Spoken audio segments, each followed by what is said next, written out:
Hello everyone, welcome back to Neat Learning channel, and today we will discuss about photosynthesis in a higher plant. This is the 13th chapter of NCERT.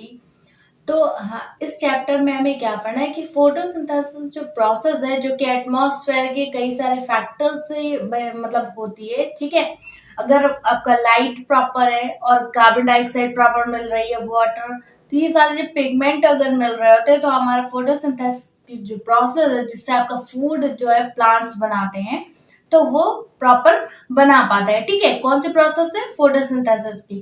तो ये पूरी process जो है वो हम इस chapter में पढ़ेंगे कि किस तरीके से प्लांट जो है अपना फूड बनाते हैं। ठीक है, ओके। तो सबसे पहले बात करेंगे फोटोसिंथेसिस की। It is synthesis of organic food by the plant by using light, CO2, water and pigments.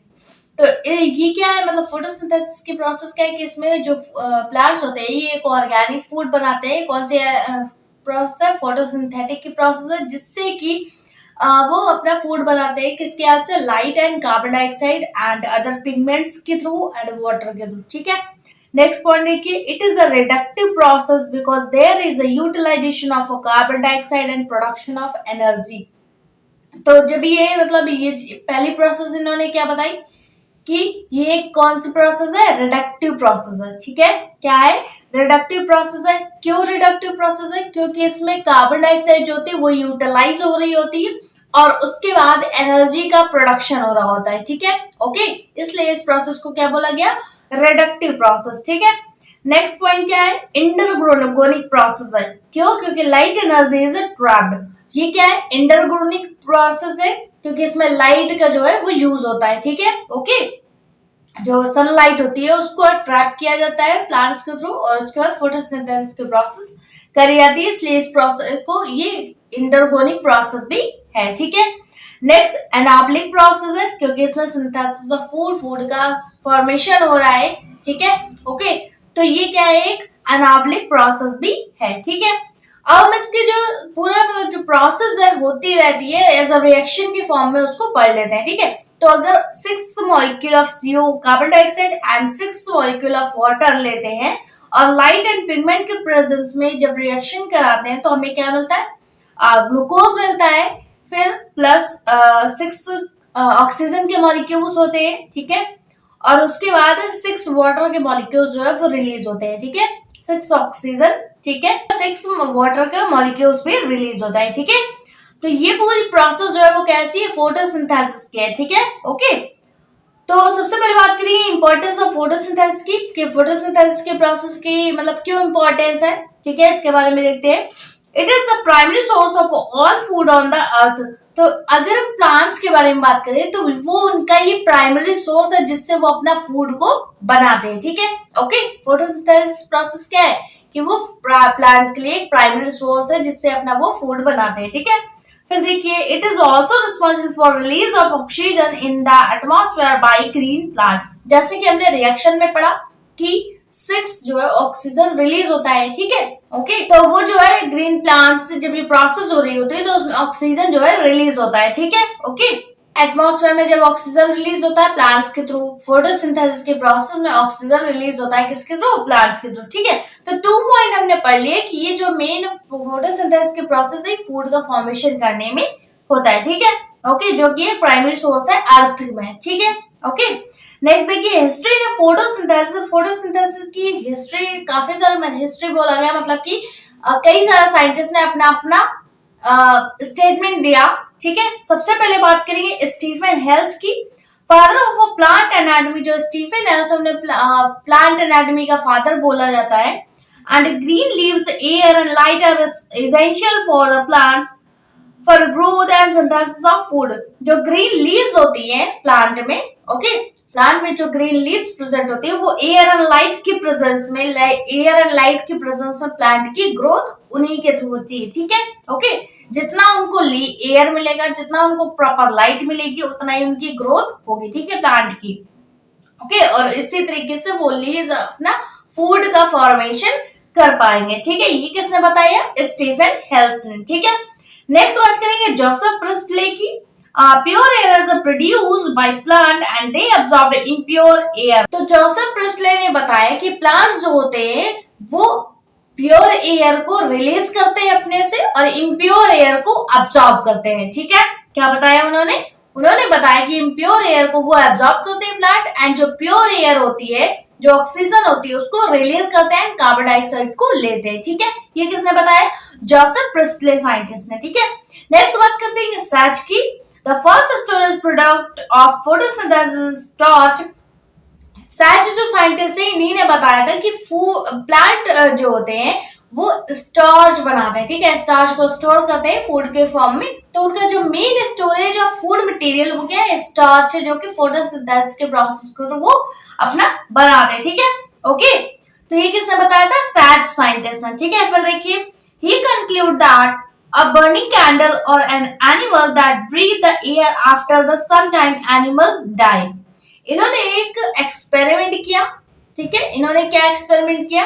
एक एक्सपेरिमेंट किया जिसमें कि एक्सपेरिमेंट में उन्होंने क्या क्या चीजें यूज करी उसके बारे में देखते हैं. अ बर्निंग कैंडल, उन्होंने एक जलता हुआ कैंडल लिया. ठीक है, और एन एनिमल, मतलब एक एनिमल को भी लिया, वो कोई भी हो सकता है. ठीक है, that breathe the air after the some time and animal die. इन्होंने बताया कि कुछ टाइम तक वो एनिमल जो है वो अपना एयर जो रेस्पिरेशन की प्रोसेस है वो करता रहा कंटिन्यू. ठीक है, लेकिन आफ्टर सम टाइम एनिमल जो है हो गया, डाई हो गया. ठीक है, क्योंकि उसको प्रॉपर एयर जो है नहीं मिल पाई. ठीक है, अब देखते हैं next point. They placed a mint plant in the same jar and found that mouse stayed alive and candle continued to burn. जब उन्होंने एक सबसे पहले देखे क्या क्या उन्होंने लिया? एक कंटेनर लिया, प्लांट लिया एंड जलता हुआ कैंडल लिया एंड एक एनिमल लिया. ठीक है, इसका एक्सपेरिमेंट कैसे किया इन्होंने?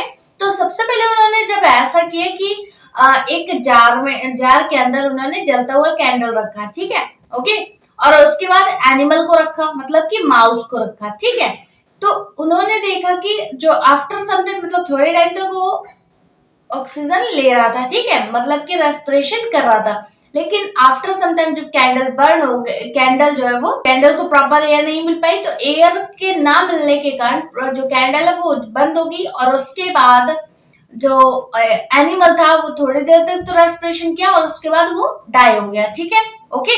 फिर उसके बाद उन्होंने एक प्लांट रखा उस जार में. ठीक है, उस जार के अंदर उन्होंने एक प्लांट को रखा. कौन सा प्लांट? मिंट प्लांट को जब रखा उन्होंने, तो क्या हुआ कि जब मतलब प्रॉपर क्या फोटोसिंथेसिस की प्रोसेस प्लांट में हो रही थी. ठीक है, ओके. और उसके बाद जो एयर का, मतलब एयर का जो ऑक्सीजन का ट्रांसफर है और इम्प्योर एयर, मतलब प्योर एयर को रिलीज करता है प्लांट और इम्प्योर एयर को लेता है, जैसा कि मैंने अभी बताया. तो वो क्या है, जो प्लांट है वो एयर रिलीज कर रहा था, ऑक्सीजन को रिलीज कर रहा था. ठीक है, जो कि एनिमल को जब प्रॉपर एयर मिल रही थी तो वो कैंडल जो थी वो प्रॉपर बर्न रही. ठीक है, मतलब जलती रही. और उसके बाद एनिमल भी जो था वो लाइव रहा. ओके, जो एनिमल था वो लाइव रहा और कैंडल जो है वो प्रॉपर बर्न हो रही थी. एंड क्योंकि जो प्लांट्स के थ्रू जो एयर का ट्रांसफर हो रहा है, ठीक है, प्योर एयर का ट्रांसफर हो रहा है, तो वो जो है उसके कारण जो एनिमल था वो लाइव रहा एंड जो कैंडल थी वो भी प्रॉपर बर्न हो रही थी. ठीक है, ओके. तो ये एक्सपेरिमेंट भी उन्होंने किया. ठीक है, नेक्स्ट बात करते हैं जैन इंडियन हाउसेस की. So that sunlight is essential to the plant process that somehow purifies the air, followed by burning candle or breathing animals. तो जो Jain Indian house of scientist थे उन्होंने इस सनलाइट को मतलब प्रॉपर दिखाया कि प्लांट जो है वो सनलाइट के प्रोसेस से फोटोसिंथेसिस करते हैं. ठीक है, ओके. उसमें ये प्रोसेस होती है कैसे? क्योंकि अभी पता है कि जो एयर होता है वो प्योर एयर को रिलीज करते हैं प्लांट, जिसके कारण एनिमल को क्या है, प्रॉपर ऑक्सीजन मिल रही थी, जिसके कारण वो लाइव रहा. ठीक है, एंड जो कैंडल थी वो भी बर्न हो रही थी. ठीक है, तो ये एक्सपेरिमेंट जो था वो किसने किया था? जैन इंडियन हाउस ने प्रूफ कर दिया था. ठीक है, जैन इंडियन हाउस ने प्रूफ कर दिया था. ठीक है, फिर देखते हैं साइट फॉर फोटोसिंथेसिस के बारे में देख लेते हैं. Photosynthesis occur particularly in specialized cells called as a mesophyll cell. ठीक है, जो सेल होती है वो मतलब जो फोटोसिंथेसिस की प्रोसेस कौन से सेल से होती है, मीसोफिल सेल में होती है, ठीक है। वो एक स्पेशलाइज्ड सेल होती है जिसे हम क्या बोलते हैं, मीसोफिल सेल बोलते हैं, ठीक है। Which contain the chloroplast which is active site for photosynthesis in A green plant. जो कि मतलब जो मीसोफिल सेल होती है उसमें क्या है, क्लोरोप्लास्ट प्रेजेंट होता है। और क्लोरोप्लास्ट क्या है, उस क्लोरोप्लास्ट इज एक्टिव साइट जहां से आपको फोटोसिंथेसिस की प्रोसेस डन होती है, ठीक है, ग्रीन प्लांट में। नेक्स्ट बात करेंगे क्लोरोप्लास्ट पिगमेंट की। The pigment are absorb light of a specific wavelength. They are two type. जो क्लोरोप्लास्ट होते हैं उनमें पिगमेंट प्रेजेंट होता है, कौन सा, दो टाइप के पिगमेंट होते हैं। पहला होता है क्लोरोफिल और दूसरा क्या होता है, कैरोटिनॉइड, ठीक है। क्या क्या होता है, पहला होता है क्लोरोफिल, दूसरा क्या होता है, कैरोटिनॉइड, ठीक है। जो कि डिफरेंट डिफरेंट वेवलेंथ में लाइट को ऑब्जॉर्व करते हैं, ठीक है। लाइट को ऑब्जॉर्व करेंगे तो फूड का फॉर्मेशन होगा, ठीक है, with the help of photosynthesis process, ठीक है। पहली बात करेंगे कि क्लोरोफिल के बारे में। क्लोरोफिल क्या होता है, chlorophylls are green photosynthetic pigment present in all photosynthetic organism. जो भी जितने भी फोटोसिंथेटिक ऑर्गेनिज्म है जो कि अपना लाइट से फूड को बनाते हैं, तो मतलब ये क्या है, प्रॉपर केवल प्लांट्स के लिए नहीं अलाउ हो, ठीक है, ओके।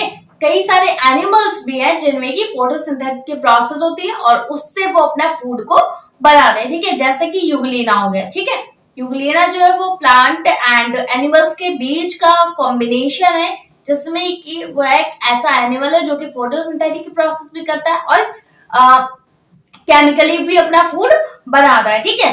तो फोटोसिंथेटिक पिगमेंट जो होता है वो क्लोरोफिल कई सारे एनिमल में भी मिलता है, ठीक है। फिर देखिए they are two type of chlorophyll. Chlorophyll जो होता है वो दो टाइप के होते हैं, कौन कौन सा, एक होता है क्लोरोफिल ए और दूसरा कौन सा होता है, क्लोरोफिल बी, ठीक है। तो सबसे पहले बात करेंगे क्लोरोफिल ए की। It is known as a primary photosynthetic pigment and reaction centre. तो अगर हम बात करें क्लोरोफिल ए की, जो कि एक मतलब अगर इस प्रोसेस का एक रिएक्शन सेंटर है जहाँ पे ये रिएक्शन जो है क्लोरोफिल के ही थ्रू होती है, ठीक है, ओके। तो इसे हम ये बोल सकते हैं कि प्राइमरी पिगमेंट है ये, ठीक है, क्या है, प्राइमरी फोटोसिंथेटिक पिगमेंट है। फिर देखिए chlorophyll is contain methyl group. जो क्लोरोफिल होता है उसमें क्या होता है, मेथिल ग्रुप प्रेजेंट होता है, ठीक है। फिर देखिए chlorophyll A is a major pigment involved in trapping light energy into electrical energy and chemical energy, ठीक है। तो जब क्लोरोफिल ए जो है वो क्या करता है, लाइट को ऑब्जॉर्व करता है, ठीक है, लाइट को, सनलाइट को ऑब्जॉर्व करता है और केमिकल एनर्जी से उसको किसमें कन्वर्ट कर देता है, electrical energy and chemical energy में कन्वर्ट कर देता है, ठीक है। किसको, लाइट एनर्जी को वो chemical energy and electrical energy में कन्वर्ट कर देता है, ठीक है। तो फिर बात करेंगे क्लोरोफिल बी की। Chlorophyll B do not directly take part in a photochemical process. तो अगर क्लोरोफिल बी की बात करें तो वो आपके फोटोसिंथेटिक प्रोसेस में डायरेक्टली यूज नहीं होता, ठीक है। जिस तरीके से आपका क्लोरोफिल ए यूज हो रहा है क्योंकि उसे प्राइमरी पिगमेंट बोला गया है तो वो सबसे पहले यूज होता है, लेकिन अगर क्लोरोफिल बी की बात करें तो वो एक फोटोकेमिकल प्रोसेस में डायरेक्ट यूज नहीं होता, ठीक है। नेक्स्ट देखिए दे कंटेन एल्डिहाइड ग्रुप। जैसा हमने बताया था क्लोरोफिल ए में कौन सा ग्रुप था, मेथिल ग्रुप था, जबकि क्लोरोफिल बी में कौन सा होता है, एल्डिहाइड ग्रुप प्रेजेंट होता है, ठीक है। Chlorophyll B absorbs a specific wavelength of light and transfer energy finally to chlorophyll A. Therefore, they are called as the accessory pigment. ठीक है, तो जब क्लोरोफिल भी अपना वर्क करता है मतलब कि लाइट प्रॉपर वेवलेंथ में लाइट को लेता है और उसके बाद ट्रांसफर जो एनर्जी निकलती है उसको ट्रांसफर किसमें करता है, क्लोरोफिल ए में। फिर क्लोरोफिल ए जो मतलब एनर्जी मिलती है उसे क्या बोलते हैं, एक्सेसरी पिगमेंट बोलते हैं, ठीक है, ओके। क्योंकि जो क्लोरोफिल ए है वो प्रॉपर डायरेक्ट सनलाइट से वर्क कर रहा है, रिएक्शन में इन्वॉल्व हो रहा है। लेकिन अगर क्लोरोफिल बी की बात करें तो वो सबसे पहले अपना वर्क करता है और वर्क करने के बाद जो एनर्जी गेन होती है उसको किसमें ट्रांसफर करता है, क्लोरोफिल ए के पास, ठीक है। क्लोरोफिल ए के पास जब ट्रांसफर करता है तो वो जो पिगमेंट बनता है उसे हम क्या बोलते हैं, एसेसरी पिगमेंट बोलते हैं, ठीक है। क्यों, क्योंकि जो सेकेंडरी पार्ट बना वो कौन था, क्लोरोफिल बी था, जबकि प्राइमरी जो है वो कौन है, क्लोरोफिल ए है, ठीक है, ओके। तो फिर उसके बाद हम बात करेंगे नेक्स्ट पिगमेंट की, उसका क्या नाम है, कैरोटिनॉइड, ठीक है। अभी हमने क्लोरोफिल को फिनिश कर लिया है, अब हम बात करेंगे कैरोटिनॉइड की। Pigment other than chlorophyll A and B which also involve in photosynthesis. जैसा कि मैंने बात करी कि क्लोरोफिल की बात करें तो वो दो टाइप के होते हैं, ए एंड बी, और दोनों ही फोटोसिंथेसिस के प्रोसेस में इन्वॉल्व है। वो बात अलग है कि वो कौन सा डायरेक्ट है कौन सा इनडायरेक्टली है, ठीक है। ओके, तो फिर देखिए these are also called as accessory pigment. तो ये जो पिगमेंट सेकेंडरी वाला गया उसे हमने क्या बोला, एक्सेसरी पिगमेंट, जो कि सबसे पहले अपना वर्क किया, उसके बाद उस एनर्जी को ट्रांसफर कर दिया क्लोरोफिल ए में और उससे कह दिया फिर अपना तुम वर्क आगे करो, ठीक है। तो उस पिगमेंट को क्या बोला गया, एक्सेसरी पिगमेंट, ठीक है। तो ऐसा ही कुछ कैरोटीनॉइड भी होता है जिससे हम एक्सेसरी पिगमेंट बोलते हैं, ठीक है। नेक्स्ट बात करेंगे एक्शन पोटेंशियल की। स्टडीड बाय एंगलमैन, जो एक्शन पोटेंशियल के बारे में बताया था वो किसने बताया था, एंगलमैन साइंटिस्ट ने बताया था, ठीक है। It is a graphical representation of a rate of photosynthesis versus wavelength of light. इसमें इन्होंने एक ग्राफ दिया था, ठीक है, कि ग्राफ के अकॉर्डिंग किस तरीके से फोटोसिंथेसिस का प्रोसेस जो है वो कौन कौन सी क्लोरोफिल करते हैं, ठीक है, कितना स्पीड में किसका वेवलेंथ है, उसके अकॉर्डिंग इन्होंने ग्राफ प्रेजेंट किया, ठीक है। किसके बीच में, तो rate of photosynthetic and wavelength of light के बीच में, ठीक है। ओके, इसी में बात करेंगे स्पेक्ट्रोमेट्री की। By using spectrophotometry graph can plotted for absorbance of light and various wavelength. तो ग्राफ जो है वो किसके बीच में प्लॉट हुआ, पहला एब्जॉर्बेंस ऑफ लाइट, कितना लाइट को एब्जॉर्ब किया जा रहा है, और दूसरा पार्ट क्या है, वेवलेंथ का, ठीक है। ओके, तो पहला पार्ट क्या है, एब्जॉर्बेंस ऑफ लाइट का, और दूसरा पार्ट क्या है, वेवलेंथ का। तो इन्हीं के बीच में इन्होंने जब वेवलेंथ के अकॉर्डिंग कितना लाइट एब्जॉर्ब करी जा रही है उसके बीच में इन्होंने ग्राफ दिया, ठीक है, जो कि आपका एनसीईआरटी का ग्राफ है। इसके बारे में देख लेते हैं। तो अगर हम बात करें, अगर इसके ग्राफ को जब आप देखेंगे तो ग्राफ में पहले सबसे पहले दे रखा है जो ग्रीन कलर की लाइट है वो क्या है, क्लोरोफिल बी को शो कर दी है, ठीक है, और जो येलो कलर की लाइट है वो आपका कैरोटीनॉइड को शो कर रही है, ओके, और जो ब्लू कलर की लाइट है क्लोरोफिल ए को शो कर रही है, ठीक है। तो अगर हम प्रॉपर बात करें कि जब से जिसके हाईएस्ट लाइट है वो क्या है, वो क्लोरोफिल बी है, ठीक है। ओके, उसके नीचे आएंगे तो सबसे ज्यादा किसकी है, फिर क्लोरोफिल ए की है, और उसके बाद आएंगे तो कैरोटीनॉइड की है, ठीक है, क्योंकि कैरोटीनॉइड एंड क्लोरोफिल बी जो है वो क्या है, एक्सेसरी पिगमेंट है, जो कि सेकेंडरी पिगमेंट भी बोले जाते हैं, ठीक है। तो प्राइमरी पिगमेंट की बात करें तो क्लोरोफिल ए है, एंड सेकेंडरी की बात करें तो कैरोटीनॉइड एंड क्लोरोफिल बी है, ठीक है, या फिर उसे एक्सेसरी पिगमेंट भी बोलते हैं, ठीक है। तो अगर मोस्टली बात करें तो सबसे ज्यादा वर्क जो होता है किसका होता है, क्लोरोफिल ए का होता है, ठीक है। ओके, तो अब हमारा नेक्स्ट टॉपिक क्या है, पर्ल, ठीक है, that means photo actively active radiation. इसको हम हमारे नेक्स्ट वीडियो में डिस्कस करेंगे। तो मिलते हैं हमारे नेक्स्ट वीडियो में हमारे नेक्स्ट टॉपिक के साथ। तब तक के लिए थैंक यू।